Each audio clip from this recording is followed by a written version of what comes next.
Ces derniers jours, l'actualité de l'animation japonaise a été extrêmement chargée avec une vingtaine d'annonces. On revient sur tout ça en moins de 3 minutes.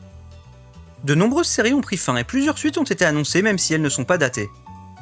L'Atelier des sorciers de Bug Films reviendra pour une deuxième saison, tout comme Kill Blue de QA. Chez Studio Kai, ce sont Snowball Earth et Mistress Kanan is Devilishly Easy qui reviendront avec une deuxième saison. Les studios Actas et Bandai Namco Pictures nous proposeront une troisième saison de Wistolia Wand and Sword. Du côté de Lurch, une cinquième saison de Classroom of the Elite sera prochainement diffusée.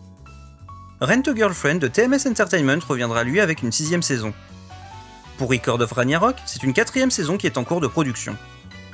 La deuxième saison de Mission Yozokura Family de Silverlink sera de retour cet automne avec sa deuxième partie.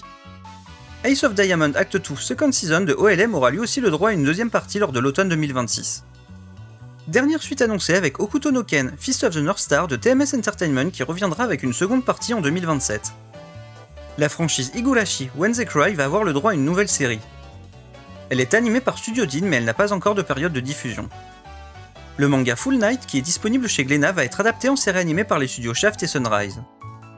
Sa diffusion se fera en exclusivité sur Netflix au cours de l'année 2026.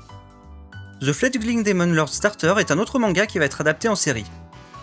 La production de son animation a été confiée au studio Project No. 9 et sa diffusion débutera en janvier 2027.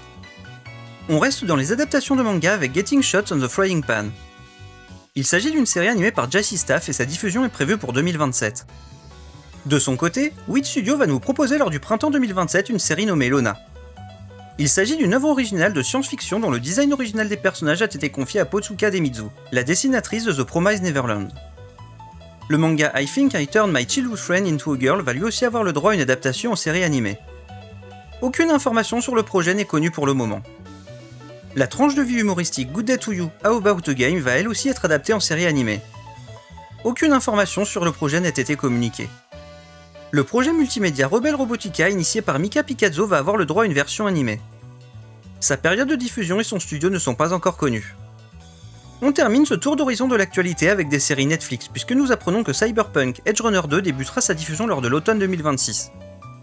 De son côté, la deuxième saison de Sakamoto Days sera diffusée à partir du mois de janvier 2027.